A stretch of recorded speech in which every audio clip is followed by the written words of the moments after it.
네, 안녕하세요. 단도박 이선생입니다. 오랜만에 영상을 다시 올리게 됐습니다. 너무 죄송하고요. 최근에 이제 제가 저희 상담실이 바쁜 일로 인하여 이제 조금 제가 정신이 하나도 없어서 아무래도 유튜브를 조금 처음 시작하다 보니까 좀 소홀하게 했던 것 같아요. 너무 죄송하고요. 저희 상담소 제 얘기를 잠깐 하자면 개인 상담도 많이 하지만 저희는 100%다 도박 중독 상담만 하고 있는 상담실이고요. 관련돼서 많은 프로그램들이 거의 매일 저녁에 돌아갑니다.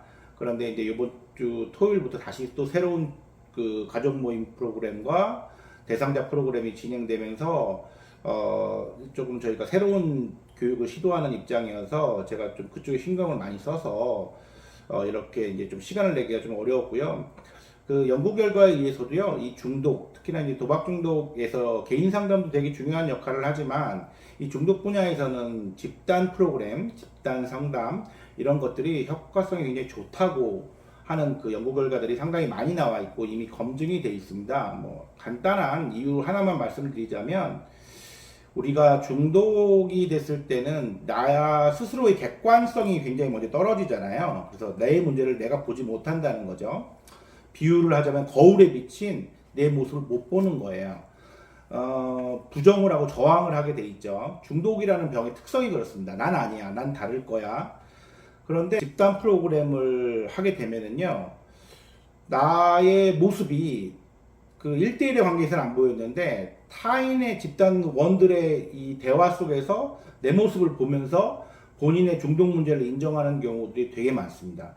일단 중독 문제의 가장 핵심은 내가 인정이 되고 내 문제가 객관성을 띄었을 때 그 다음으로 넘어갈 수가 있거든요. 그런데 그게 이제 1대1의 어떤 상담 과정에서 너무 어려운 부분이 그 부분이에요. 내 스스로가 나의 잘못을 인정하는 거.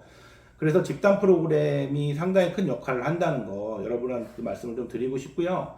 뭐 기회가 되신다면 꼭 저희 상담실이 아니더라도 다른 기관이나 뭐 도박문제발생센터에서 운영하고 있는 집단 프로그램, 집단 상담 또는 단도박 모임의 그런 회합에 참석을 하시는 걸 적극적으로 저는 추천을 드립니다.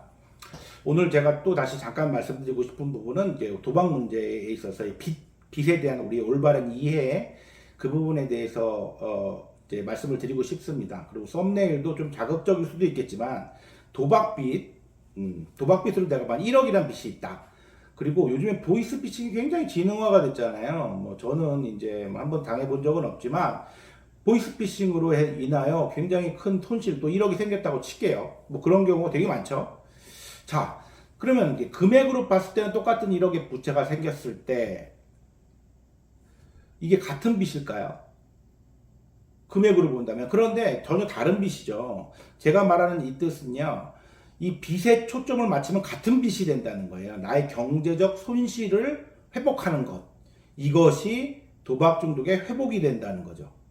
그러면 저는 어쨌든 제가 주 전공이 도박빚, 재정 상담이 제 전공이지만 어떻게 보면은 뭐 경영학과를 나오고 경제학과를 나오고 또는 법무사나 변호사들이 전문적으로 활동하시는 분들이 있죠. 회계사나 그런 분들과는 저랑은 전혀 다른 지금 일을 하고 있는 사람이잖아요.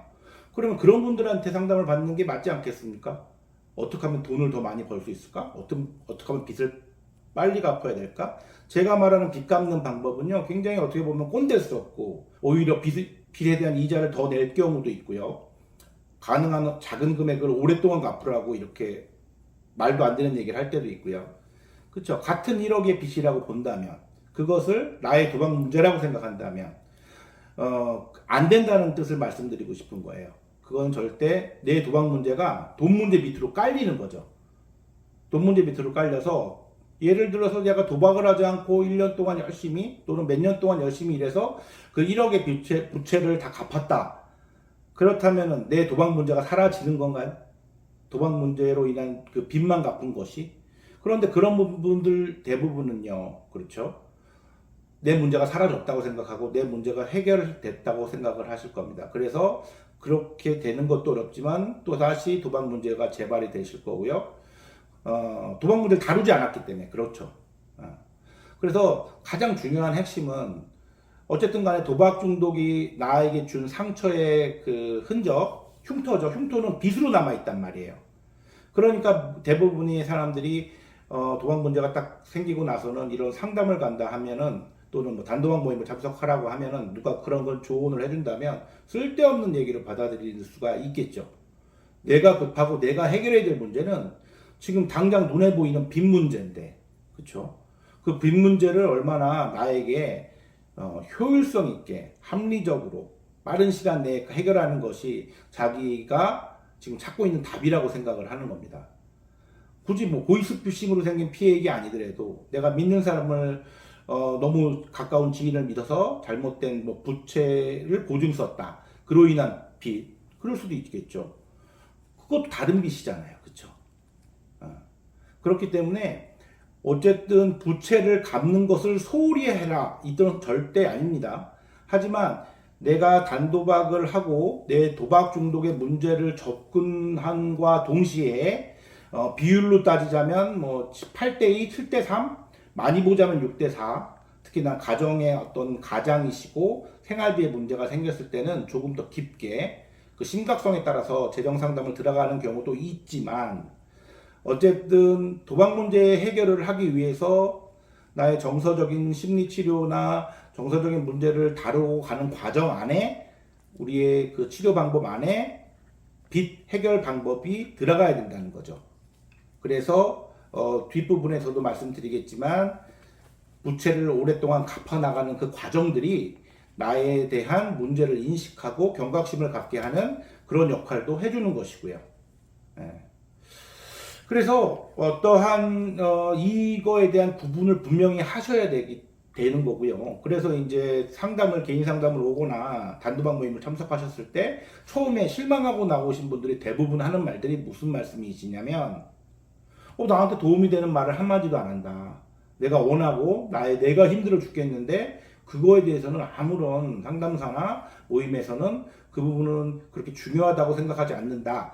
이렇게 얘기를 하는 부분들이 대부분 있다고 합니다. 저도 많이 들었고요. 근데 절대 아니라는 거죠.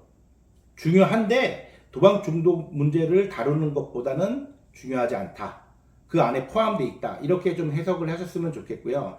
단도박 모임은 어떻게 보면 도박 중독 개인 상담의 역사보다 훨씬 긴 역사를 갖고 있는 모임입니다. 그 안에도 재정 압박감 해소 프로그램이라는 게 존재를 하고요. 굉장히 체계적으로 잘 만들어져 있는 프로그램입니다. 모임에 따라서 진행을 하시는 모임도 있고 진행을 못하는 모임도 있는데요. 어쨌든 재정 문제는 굉장히 중요한 문제이긴 하지만 거기에 올인해서 포커스를 맞추고 있으면 도박 중독 문제를 전혀 볼 수 없다. 오늘의 핵심이 제가 드리고 싶은 말씀이 이 부분입니다. 그 안에 도박 중독 문제를 해결하는 안에 도박빚, 부채 해결 방법이 들어가야 한다. 이렇게 생각을 좀 하셨으면 좋겠습니다. 네, 이상입니다.